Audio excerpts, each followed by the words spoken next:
All right, Chloe, well, thanks for being here with us today. Thanks for having me. This has been such a process. It's Yes. been a couple of years now that you set out on this quest to literally change the face of politics in this state, which I know is not how it started. You're not a politician. No. You've actually spent a long time practicing law. But now you've officially launched what's called the Best of Tennessee. So tell our viewers, what is that and how did you get to this point? The Best of Tennessee is an organization that, as you said, has been a long time coming. And as you also said, I am not a politician. I was just a criminal defense lawyer here in Knoxville for the last 3 years of my career. Prior to that, I was all over the country as a state and federal public defender. This all started because I thought we had a problem with one law. And in the course of really trying to understand what was going on with one particular law and the fact that it didn't match up with majority opinion and the 2023 Tennessee legislative session, I realized that while I thought the problem was one law, and then I thought the problem was the lawmakers, eventually, in I'd say August of 2023, after the special legislative session on gun safety, became that the problem was deeper than one law or a particular lawmaker or group of lawmakers. The problem was really a level of systemic dysfunction in our government that supports lawmakers who then write laws that are really inconsistent with the majority. So the Best of Tennessee is an organization that's designed to solve for the systemic problem. Because ultimately, if you can solve for that, again, you come at this sort of the difference between treating a symptom and curing a disease.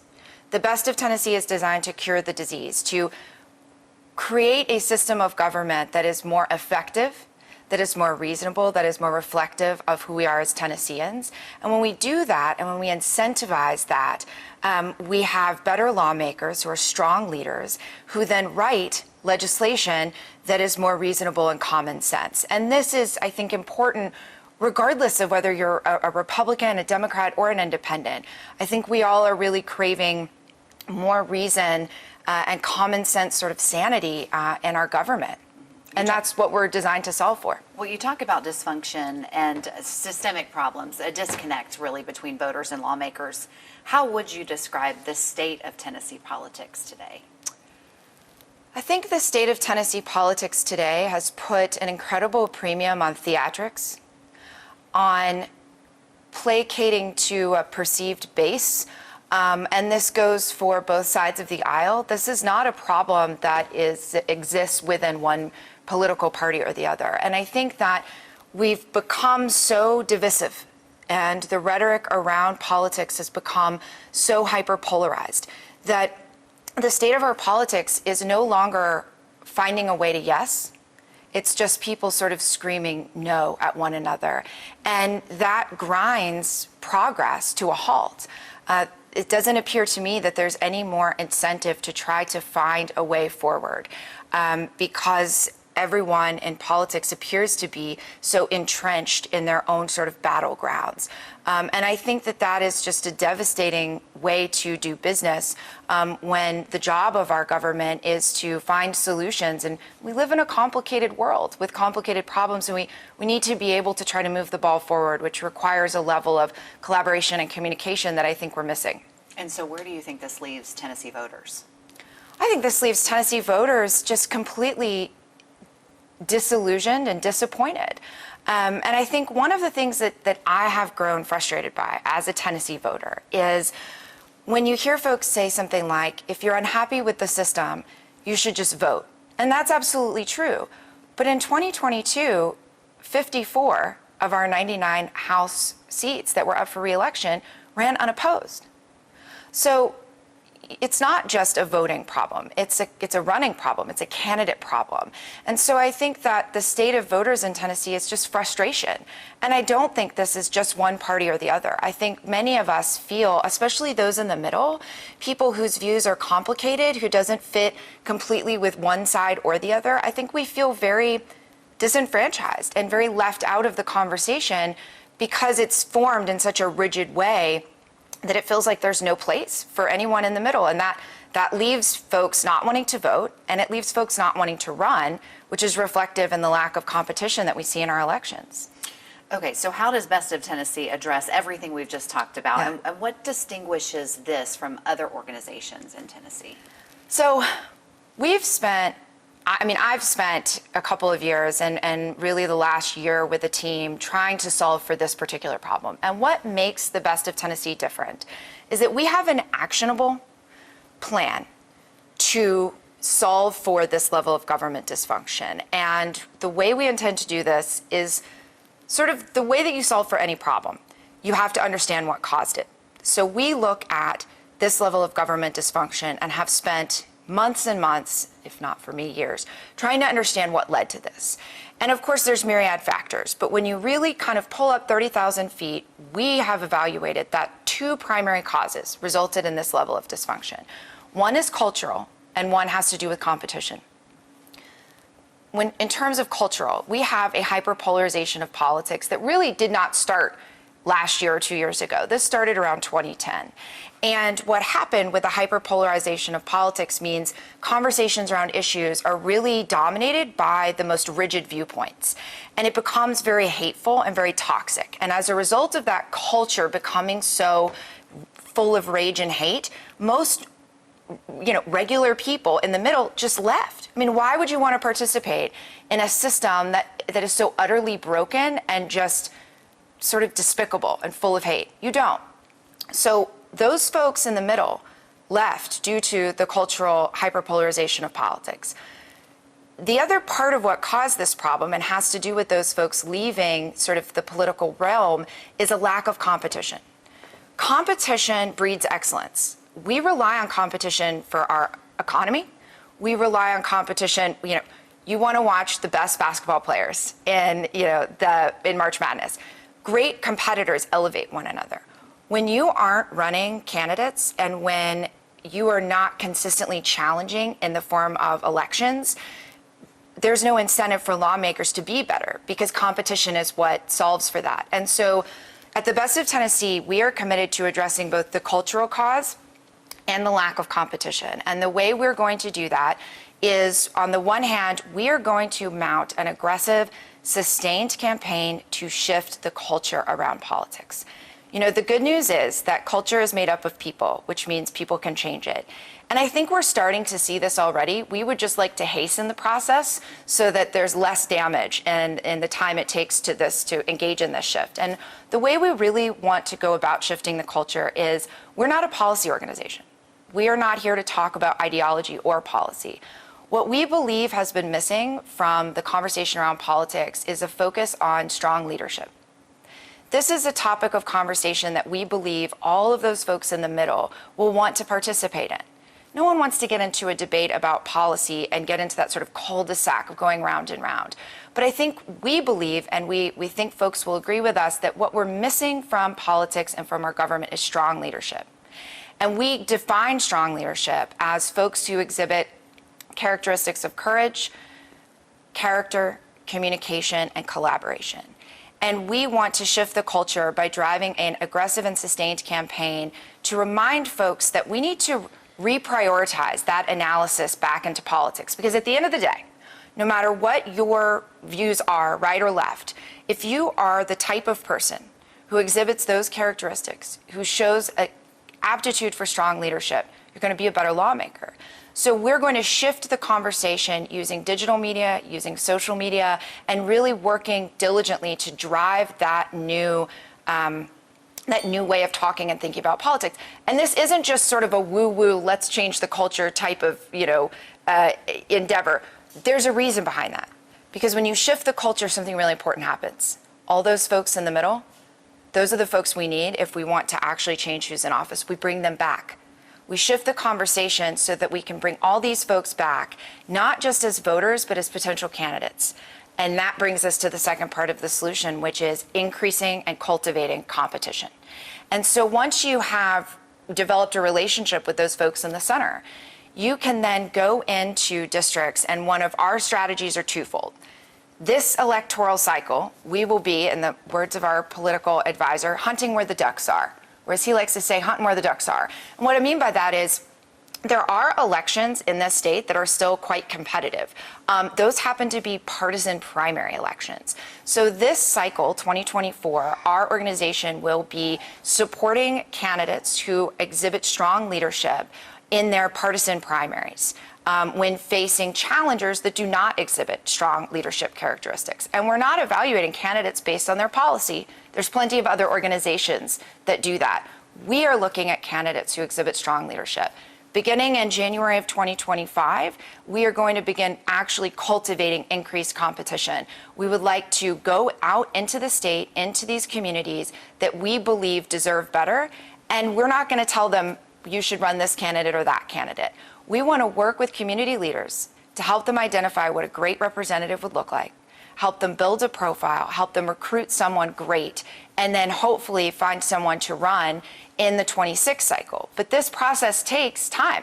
So we're going to start in January 2025 in anticipation of the 26 cycle, because great candidates don't happen by accident. And we look at this entire endeavor as a cycle.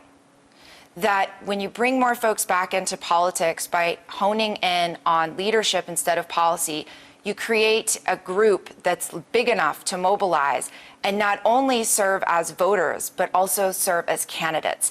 And that level of engagement is crucial to breaking the cycle of disengagement that we have now. It's a very long answer to your question, but I hope it was thorough. Well, and this is a long process, and it has been quite the evolution. And you've also had your fair share of critics. So you identify as a Democrat, but Best of Tennessee is nonpartisan. Mm-hmm. And you talk about that a lot. So how does Best of Tennessee, how would it make sure to represent both parties? I think I would encourage anyone who is curious about how we will do that to visit our website and to check out all of our press materials and learn who's on our board of directors.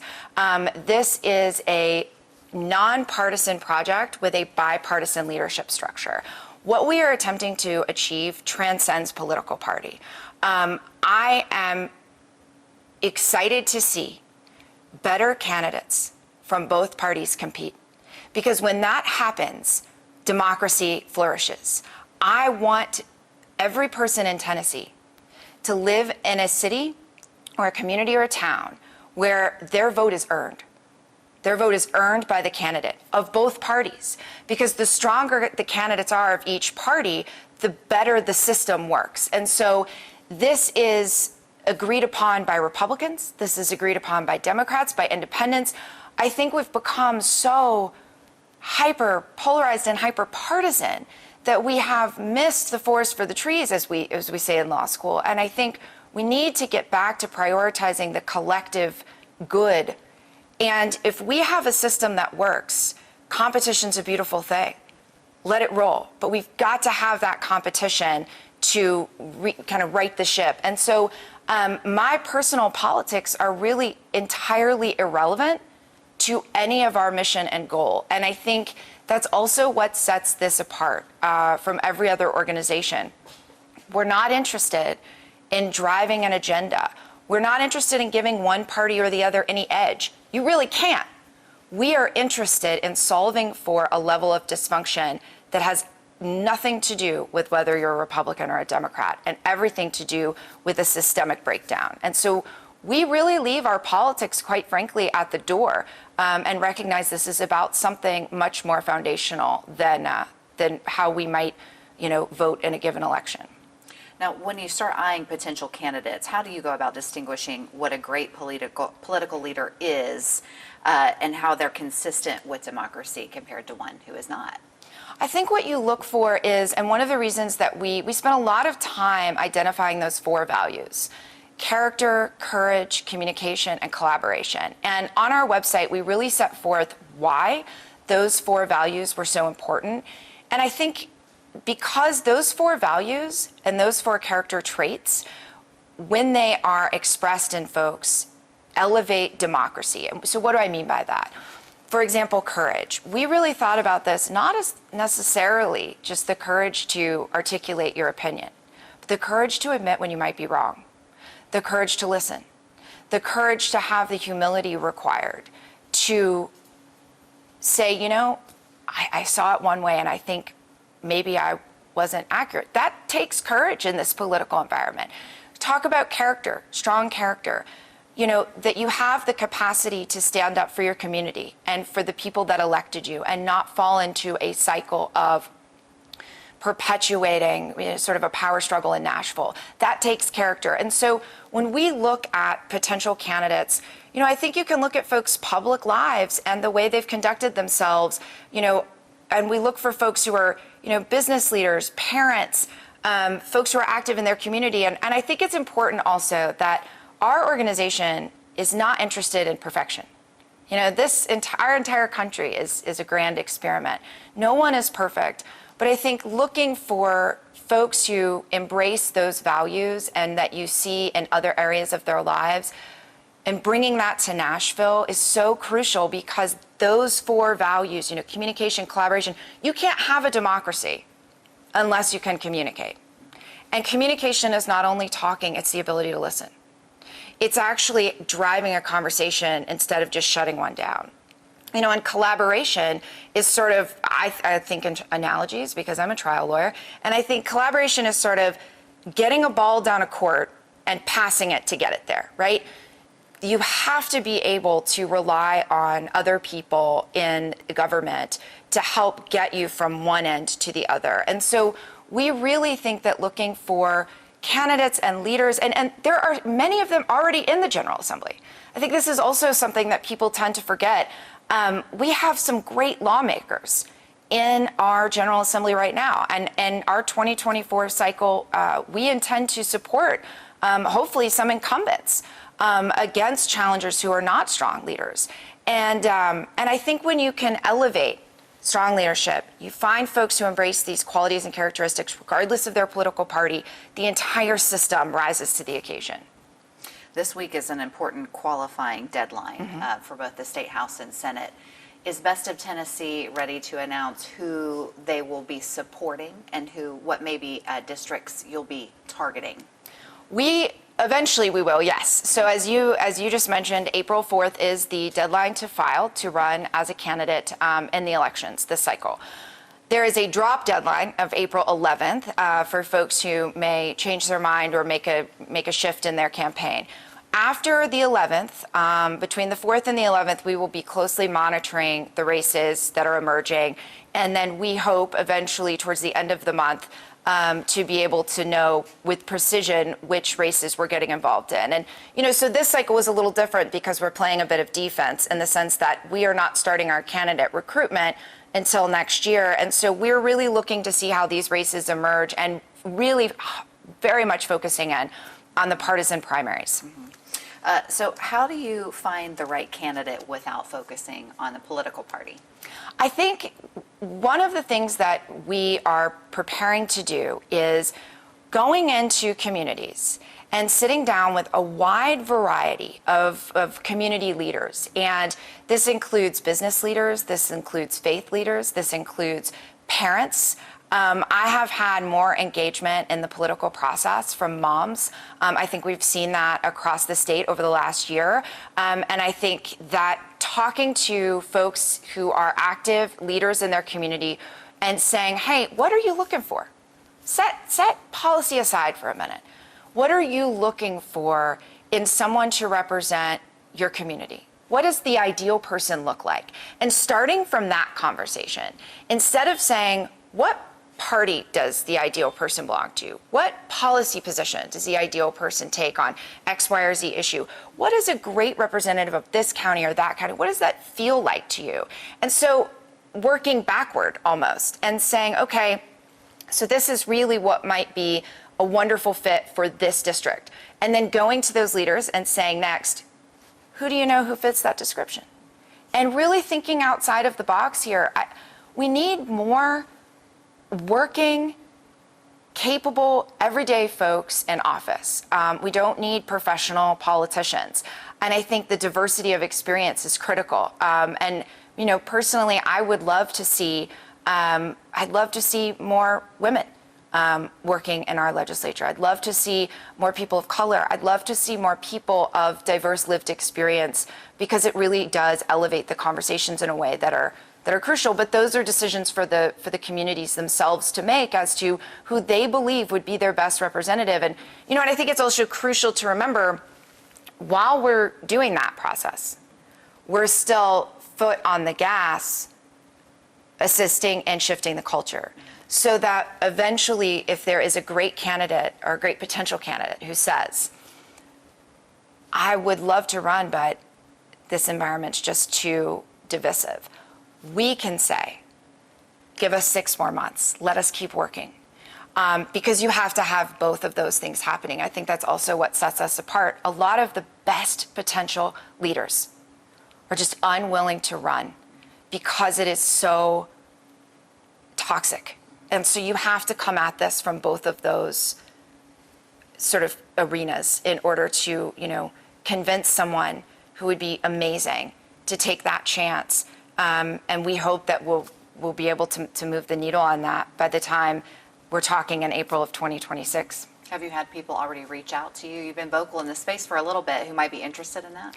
We've had a few people who have reached out, and we're just waiting, one step at a time. But I'm really hopeful that through this last couple of years in Tennessee, which have been incredibly chaotic and really unprecedented and quite frankly kind of scary and maybe a little embarrassing, I do think that we're starting to see Tennesseans across the state from every conceivable walk of life really saying, you know what, if you want to get it done right, do it yourself. And so I'm so hopeful that we are going to see more folks who want to take a shot at representing their communities in the legislature. And hopefully we'll ease that transition by shifting that culture away from such toxicity. And like you said, you do have some resources to help these potential candidates because you're not just a nonprofit. You also have a super PAC here. Yes, we are a 501c4, we have a super PAC, and we have a political action committee. And again, that's really what sets us apart is the holistic approach to solving this problem. We are not just creating a culture shift and waiting for a political organization to come in and do what they do. Or we're not just focusing on the politics and waiting for the culture to change itself. We're doing both simultaneously. And you have to have that infrastructure and that support as well for potential candidates. Because it's overwhelming, and it's an overwhelming process that a lot of folks feel really separate from, and we want to close that gap. We really want to help folks who have an interest say, okay, this is sort of the playbook, and this is how you can move forward, and we're willing to help you and get you started, and let's go. You've already got, you've raised quite a bit of money, and you've had some big donors on board. What's your goal? And for people who may have been critical of this process, how do you make sure that some of these big donors don't sway your mission? Sure. Our goal is $1.5 million for this year. We are on our way, well on our way. We're about 2/3 on our way to a 7-figure raise. Look, all of our donors, whether they're donating $50,000 or they're donating $5, are putting their faith in our organization. And they are trusting our organization to do something no one else has been capable of thus far, which is to try to really shift this and solve this problem. And that's our focus. I don't, anybody who knows me would probably tell you that I stay true to the mission. I stay true to what our objectives and our goals are. We're not swayed by the amount of anyone's donation. We are grateful and humbled that anyone would donate and give money to our organization, whether it's $1 or $100,000, especially in this moment, in this economy, in this climate. And we take it seriously, and we will work diligently every day for the citizens of this state and for those who don't donate, because we all deserve this. And so, so I feel very strongly in saying that the amounts don't influence the way that we do business and the work that we do. We really think of every donor as an individual who lives in the state who deserves better, regardless of how much they may have invested. So you said this is a long-term project. We won't see changes overnight. Right. When it comes to 2024, what's the goal, the immediate goal for this year? Once we can evaluate which races that we're going to get involved in, of course, our immediate goal would be to ensure that candidates we support win. That would be a great proof of concept and a great show of what we're doing has been successful. And then I am also really excited to see the shift in voter turnout. And I think the 24 cycle will be sort of a more traditional proof of concept in the sense of, do our candidates that we support win in their primaries? And then as we move forward, I think we will really begin to see over time incremental shifts and involvement. And I think a great barometer of our success is the number of contested races. The number of competitive races that emerge in the coming years. I mean, I can't stress this enough that, our House of Representatives, we have 99 districts. They are up for re-election every 2 years. That means there is an opportunity for every community in this state to hold their lawmakers accountable every 2 years. I would love to see a Tennessee where we have competitive elections in every single district. Do I think I'm going to make, can we make that happen overnight? No, but I don't think it's an unrealistic goal in 3, 4, or 5 cycles to see the competition explode here. Because that's really what we deserve. We deserve representatives who are earning our vote and earning our trust and earning our continued support of them. And when they stop, then we hold them accountable. And when that happens, this democracy flourishes in a way that has nothing to do with political party. And do you hope this serves as a model for other states maybe eyeing a project like this? Oh, absolutely. I mean, this is best of Tennessee. I'm a 5th generation Tennessean. I love this state. I'm not going anywhere. This is my home. My family is here. But I would absolutely love for us to find some success selfishly for, because I live here and I want our government to be better. But if we can do this well, and if this can work here, a version of this can work just about anywhere. And I think it would be incredible, because I think what we are also seeing is state governments have a tremendous amount of power, and they make decisions about our everyday lives in ways that are very tangible and very real. And, you'll hear sometimes people say, well, I don't really do politics. And I think the truth of the matter is, well, politics is going to be doing you. It's a car. You can drive it or you can let it run you over. And I think that getting more people involved, getting more people invested, and really inspiring folks to take back what's rightfully theirs transcends. Maybe there will be a best of Texas one day or a best of Arkansas. I don't know. But I think it's a model that can work across the country. But you say now's the time. I mean, if we don't do anything, what do you think could be the result of that? I mean, look, historically, politics is a pendulum that swings, right? I think eventually the pendulum would swing back to a place of a little more reason and sanity. The question is how much carnage and how much economic destruction and how much instability will it take before that naturally happens? And I think if we don't get invested and involved and start to solve for this more systemic problem now, we won't be able to afford the time it takes for that pendulum to swing back naturally. And, Tennessee is an economic powerhouse. We are a place that folks want to move, that folks want to own businesses, they want to raise families, they want to work here.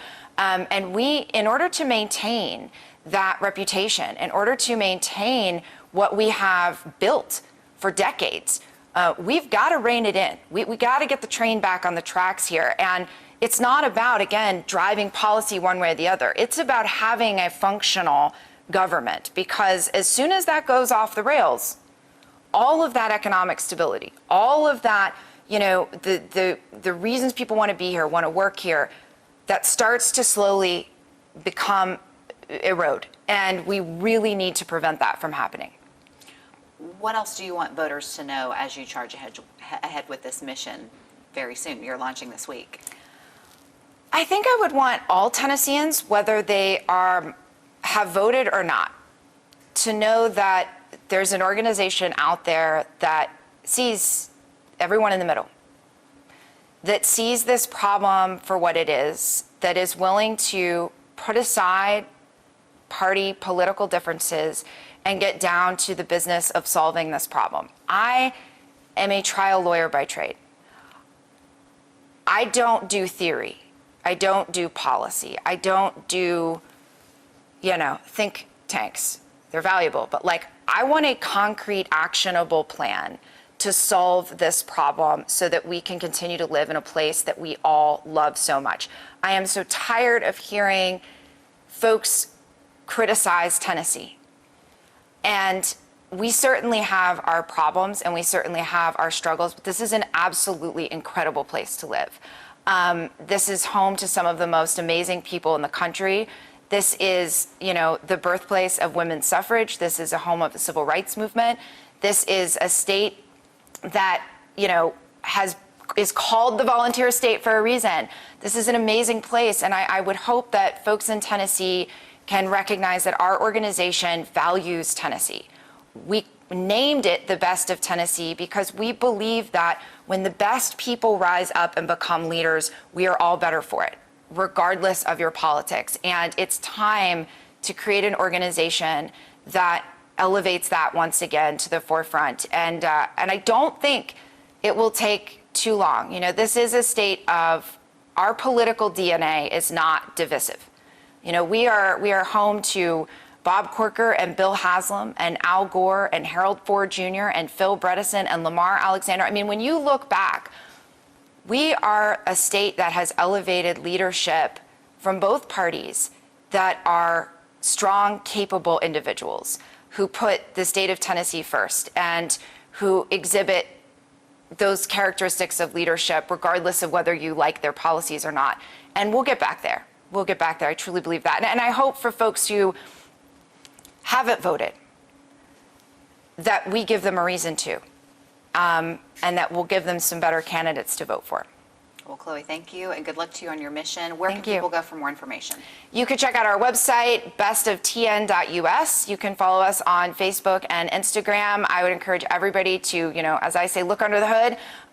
We've put quite a bit of information online. Follow along, sign up for our newsletter, and we'll see you out there. All right. Great.